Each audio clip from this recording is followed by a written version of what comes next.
서울의대 교수들의 총파업을 앞두고 있고요. 의사단체도 총파업 투표를 실시하고 있으면서 이게 전국병원이 한꺼번에 문을 닫을 가능성까지 제기되는 아주 위급한 상황입니다. 이 전공의가 돌아오면 행정처분을 무효화하겠다는 정부의 출구 전략이 유화책이 되지 않는 듯한데 이 22대 국회에서 여당은 과연 어떤 보관을 가지고 있을지 의사 출신인 한지아 국민의힘 의원과 이야기 나눠보도록 하겠습니다. 의원님 안녕하세요. 안녕하세요. 자, 의원님 일단 이 여당 없이 야당이 단독 개헌을 했습니다. 대한민국 헌정사상 야당 단독 개헌은 처음이라고 하던데 이 여당 의원으로서 지금 상황을 어떻게 보고 계세요? 뭐 말씀하신 대로 76년 헌정사상 처음으로 네. 여당 없이 개헌을 했고 여당 없이 국회의장을 처음으로 선출했습니다. 네. 뭐 민주주의의 기본이 협치인데 협치는 거대 야당이 소수 여당에게도 이제 그 대화를 하고 그 네. 부분들을 수용하는 부분들이 협치 아니겠습니까?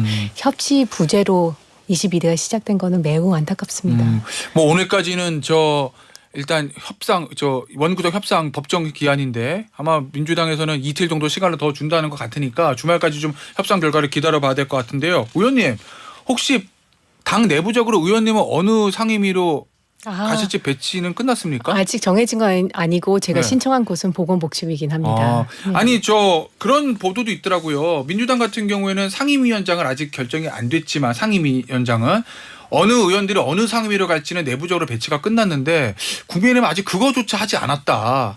뭐 이런 보도가 있던데. 뭐 내부적으로는 어느 정도 정해져 있겠지만요. 네. 그것들을 이제는 얘기를 안 한 걸 수 있지 않을까라는 생각은 합니다. 그건 일종의 민주당과의 협상 전략입니까? 그거는 저도 잘 모르겠습니다. 알겠습니다. 자, 의원님 이 얘기 좀 해보죠. 본격적인 현안 다루기 전에 앞서 이제 민주당 정진욱 의원 인터뷰 좀 들으셨을 텐데 예. 이 영일만 아빠대 유전 예. 이른바 대왕고래 프로젝트.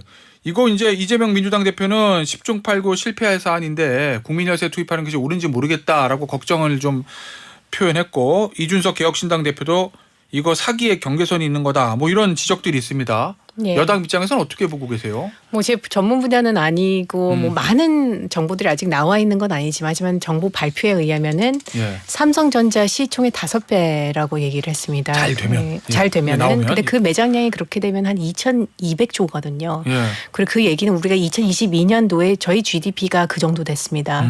그럴 때 우리가 이거를 그냥 간과할 수 있는지 아시겠지만 우크라이나 러시아 전쟁을 보면 우리는 비축에만 치중할 수밖에 없었습니다. 왜냐하면 예. 100% 수입을 하기 때문에요. 그런 걸로 봤을 때도 자원 안보나 국가 경쟁력을 봤을 때 이런 부분들은 확인하고 넘어가야 될 것은 당연한 거라고 생각은 하지만 예. 현재 세계적인 추세 자체가 탈탄소는 맞습니다. 그렇기 예. 때문에 그런 시추 과정에서 이산화탄소 배출에 대한 처리를 어떻게 할지 이런 부분에 대해서는 우리가 고민을 해야 되는 부분이고요. 네. 그런 부분에서 정부가 이제 얘기를 하지 않을까. 오늘 전문가도 와서 얘기를 할 거고 예. 결국에는 우리가 차분하게 좀 모두 다 너무 흥분하지 않고 예. 이 과정을 좀 지켜보면 어떨까라는 생각을 하게 됩니다. 결과적으로 석유가 나오지 않아서 탐사 비용 같은 것들 시추공 하나에 뭐 1,000억, 1,200억 얘기하던데 맞습니다. 예. 그 혈세가 그냥 소비되는다 하더라도 네. 해볼 만한 가치는 있다. 뭐 저는 전문가가 아니긴 하지만 어떤 모든 것은 기회 비용입니다. 1,000억, 2,000억이 얘기를 하지만 이게 만약에 매장량이 많다면 아까 말씀드렸듯이 뭐 그렇죠. 2022년도 GDP 정도의 그런 예. 양이 됩니다. 예. 안 할 수는 없지 않을까라는 생각을 합니다. 알겠습니다. 자, 의원님. 이건 뭐 의원님도 중요한 역할을 해 주셔야 되는 지금 이 이슈인데 이 서울의대 교수들이 17일부터 총파업에 돌입하기로 했습니다. 그리고 의협도 총파업을 묻는 투표를 진행 중인데 이게 만약에 의사단체들의 전면적인 총파업까지 가면 해결을 해야 되지 않습니까? 그럼요. 여당 의원으로서 어떤 보관을 가지고 계세요? 지금 여당에 의사 출신 의원이 몇 분 안 계시잖아요. 지금 4분 계십니다. 네 분. 예. 굉장히 생각보다 많은 거긴 합니다. 예. 현재 우리 당에서도 의료개혁 특위를 지금 가동시키려고 준비하고 있고요. 위원장으로는 인용환 위원장이 선출이 됐고 예. 또 여당 의사들이 또 모임을 주기적으로 갖고 있으면 저번 주에도 모였습니다. 그래서 예. 대화는 의료개혁 끊임없이 하고 또 당연히 대통령실과도 계속 하려고 하고 있습니다. 예. 지금 전면 파업이라고는 하지만 서울대 비대위, 서울대의 5개 병원은 그렇게 결의를 했습니다. 실제로 얼마나 파업을 할지는 이제 상황을 지켜봐야 되는 거라고 저는 생각을 하고요. 아, 그러면 17일 날 전면 파업에 돌입하지 않을 수도 있다. 돌입을 할 수는 있겠지만 그러면 네. 다른 병원들도 있습니다. 빅5 다른 예. 서울대 빼고 뭐, 예. 뭐 연대나 서울 성모병원이나 아산병원이나 삼성이 있는데 예. 그거는 어떻게 될지는 좀 지켜봐야 되지 않을까라는 생각이 듭니다. 개헌관 여태까지는 의협은 그렇게 간다고 하지만 의협의 리더십이 예전만큼은 아니라고 저는 생각하고 많은 분들이 그렇게 얘기를 합니다. 예. 그래서 제가 예전에도 범의료 협의체를 네, 통해서 맞아요. 어떤 의료 아젠다들을 조금 우리가 원활하게 좀 풀어나가야 되지 않을까. 네. 워낙 여러 직종이 의료계 내에서도 존재하기 때문에 이제 그런 대안들도 얘기를 하고 그 부분에 대해서도 좀 살펴보고는 있습니다. 이 말씀하셨던 대로 범의료계 협의체 요거를 제안하셨었는데 이게 의협과 별개의 이제 모임입니다. 여기 좀 동참하겠다는 의사들의 그런 의사가 좀 있었습니까? 현재로서는 많은 대화를 아직 하지는 않았습니다. 의협이 예. 당연히 협상으로서는 유효한 파트너는 맞습니다. 예. 근데 이거는 범의료 협의체는 조금 더 정책적인 부분을 갖고 가는 데 있어서 중간 단계로 가면 어떻겠냐는 의견이어서요. 그건 네. 이제 좀 지켜봐야 되지 않을까라는 생각이 듭니다. 알겠습니다. 자, 의원님, 이 정부에서요 전공의들 이제 돌아오게 하는 게 제일 급하잖아요. 일단은 이 병원으로 돌아오면 행정처분 중단을 약속했는데 의료계는 보니까 이 복귀 여부를 떠나서 이탈 전공에 대한 행정처분 모두를 일단 먼저 선취소해달라 이런 입장이거든요. 네. 어떻게 보세요? 의료계의 마음이 많이 상한 건 맞습니다. 그렇기 네. 때문에 어떤 그러한 부분들을 못 받을 이유도 없다고 생각합니다. 그 그 이유가 의료계의 그 요구를? 예, 네. 왜냐하면은 이미 27년 동안 증원을 한 명도 못했던 네. 그런 의대 증원을 1,500명 넘게 했습니다. 어떻게 보면 정부가 의료계의 한 축을 갖고 간 겁니다. 이미 이제 그걸 달성했기 때문에 현재로서는 의료계와 대화를 하고 또 이거 어떻게 보면은 신뢰 회복에 있어서 그런 부분을 못할 필요는 없지 않을까라는 생각을 합니다. 그 얘기는 의대 정원 증원이라는 목적을 어찌됐건 정부는 달성했기 예. 때문에 예. 그렇다고 보면 또 다른 한 축인 전공의를 달래기 위해서라도 먼저 행정처분 선취소해주면 어떠냐 이런 입장이신 거죠? 네, 그런 게 나쁘지 않고 현재로서는 매듭을 지어야 됩니다. 예. 그 의료계가 이게 어떻게 보면 많은 경우에 마음이 상한 부분도 많습니다. 예, 감정적으로요? 감정적이기 때문에 예. 어떠한 방법으로라도 한 축의 목표를 이뤘기 때문에 예. 정부가 이거는 또 한번 뒷걸음질 해줄 수 있지 않나라는 생각을 합니다. 그 국민의힘의 의사 출신 의원이 우리 한지화 의원, 인요아 의원, 그다음에 안철수 의원 그리고 서명욱 의원. 서명옥 의원 네 분이 예. 계신데 이 네 명의 의원들도 이 의정 갈등에 대한 해결책들이 다 각자 다릅니까? 아니면은 국민의힘 내에서는 그래도 어느 정도 단일한 의견으로 컨센서스가 형성돼 있습니까? 그래도 방향성은 비슷하다고 생각하고요. 예. 의료개혁 특위 내에서도 활발한 대화가 있지 않을까라는 생각을 합니다. 알겠습니다. 개혁신당의 이주영 의원 의사 출신이잖아요. 예. 보니까 의대 2,000명 증원 처리하면 모든 것을 처리하고 모든 거 원점 재검토해야 된다. 이런 원점 재검토 의견이던데 예. 이 부분에 대해서 어떻게 보세요?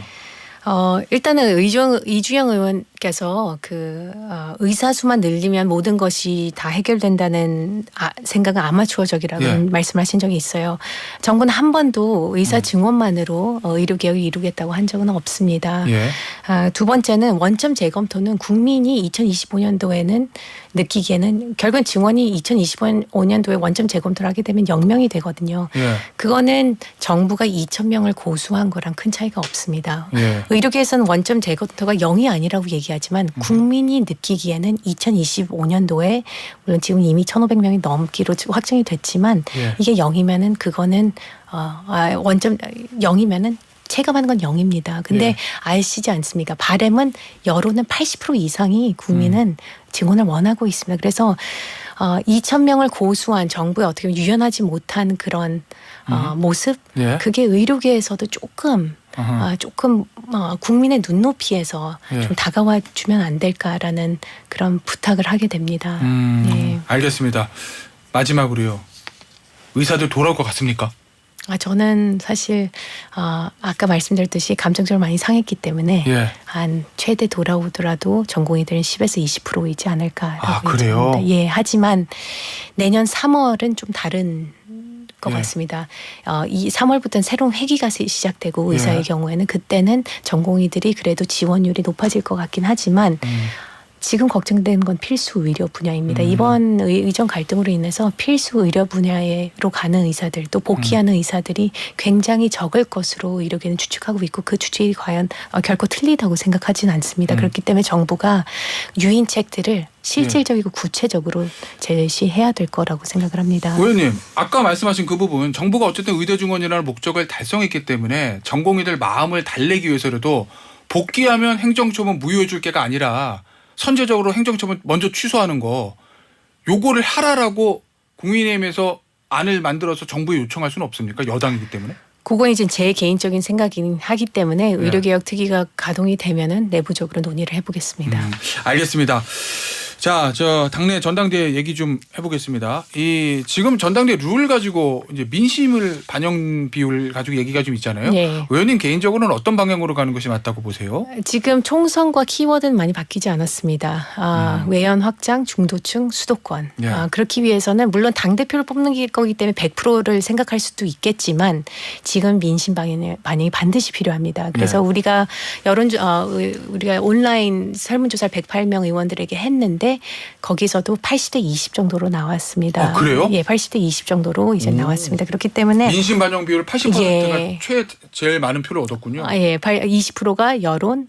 죄송합니다. 20% 여론. 죄송해요. 80%. 80%가 여론. 그렇죠. 하지만 말씀하신 대로 원외 당협위원장들이 황우여 비대위원장을 만나면서 50%로 최대한 갖고 가야 되지 않냐 여론을 그렇게는 얘기를 했습니다. 하지만 의원들은 20. 예. 그런데 50대 50을 얘기하기도 했습니다. 하지만 그거는 사실 당대표를 뽑는 거기 때문에 우리가 국민의힘의 그런 가치관을 훼손하면 안 돼서 그 비율은 50은 조금 과하지 않나라는 생각이 들고요. 가장 중요한 거는 지금 전당대회 앞두고 이게 뭐 누구를 위한 거다. 이 전대 룰을 바꾸는 게 누구를 못 나오게 한다거나 그런 게 아니거든요. 그렇게 당도 접근하고 있지 않습니다. 그렇기 때문에 그런 오해는 여론도 국민도 안 해주시면 어떨까라는 그런 부탁을 드리게 됩니다. 그런데 언론은 관심이 있잖아요. 그렇죠. 특히 의원님이 지도체제 관련해서 의원총회에서 단일 지도체제 원래대로 그냥 한다라고 결정이 난 것 같은데 황우여 비대위원장이 또 2인 지도체제 대표 부대표 요거를 들고 나와서 이게 지금 뭐 친한 친윤 다 반대한다 뭐 이런 언론 분석이 있는데 황우여 비대위원장은 이걸 하겠다는 얘기거든요. 이거 어떻게 보세요? 뭐 하겠다는 말씀은 아니실 것 같고 본인의 뭐 생각을 이제 얘기를 했고 뭐 비대위원장으로서 당이 다양한 걸 고려할 수 있다고 생각을 합니다. 당이 그렇게 여러 가지 지금 위기를 겪었기 때문에요. 근데 지금 보시면 아시겠지만 22대 국회가 여당 없이 개원하지 않았습니까? 지금은 복수의 정치, 복수의 정치라고 하면서 특검들이 남발되고 있지 않습니까? 그러기 위해서는 강력하고 다름이 있고 새로운 단일 당대표가 맞지 않을까라는 생각을 저는 개인적으로 합니다. 단일 지도체제? 그렇게 생각을 하고 왜냐하면 집단 지도체제는 다 장단점이 있지만 현 시점에서는 지도부 내에서 알력 다툼이 그러면 우리 당을 위해서 과연 좋을까라는 생각을 하게 되고 말씀드렸듯이 협치가 안 되는 상황에서 거대 야당을 상대하는 데 있어서는 단일, 새로움 다름이 있는 리더십이 필요하다고 생각합니다. 저는. 알겠습니다. 자, 마지막 질문인데 한동훈 전 비대위원장의 전당대회 출마와 관련해서 지난번 출연하셨을 때가 제가 보니까 총선 직후예요. 4월 초에. 그때는 이제 쉼을 가졌으면 한다. 이렇게 말씀하셨어요. 결국 좀 불출마가 어떻겠느냐라는 쪽으로 해석이 됐습니다. 지금 어떻게 보십니까? 지금 이 시점에서는 충분히 쉬었습니까? 더 쉬어야 됩니까? 뭐 지금 인기가 계속 어마어마하게 늘고 있고 대중적인 선호도가 굉장히 높죠. 뭐 팬카페도 4.5배 증가해서 18,000명에서 8만 명이 넘었다는 거 아닙니까? 그러니까 한 위원장에게는 팬덤이 있고 그렇기 때문에 뭐 국민이 부르면 개인적으로 제가 봤을 때는 본인에게 개인적으로 불리하더라도 나올 거라는 생각이 들지만 나오건 안 나오건 그거는 국민과 당을 위해서지 개인을 위해서는 아닐 거라고 생각합니다. 어떤 의원은 그런 얘기를 하더라고요. 출마를 할 거면은 전당에 나올 거면은 비윤이나 친윤이나 누구냐를 정해야 된다고요. 한동훈은 그냥 한동훈입니다. 그리고 새로운 정치의 브랜딩으로 한동훈이 떠올랐고 그거에 대해서 응할지 안 할지는 말씀드렸듯이 국민의 눈높이에서 한동훈 전 비대위원장이 정할 거라고 생각을 하고요. 다만 국민과 당을 위해서는 용산과의 관계를 잘 개선해야 되지 않을까라는 생각을 하게 됩니다. 알겠습니다. 예. 오늘 인터뷰는 여기서 마무리하도록 하겠습니다. 지금까지 한지아 국민의힘 의원이었습니다. 감사합니다. 감사합니다.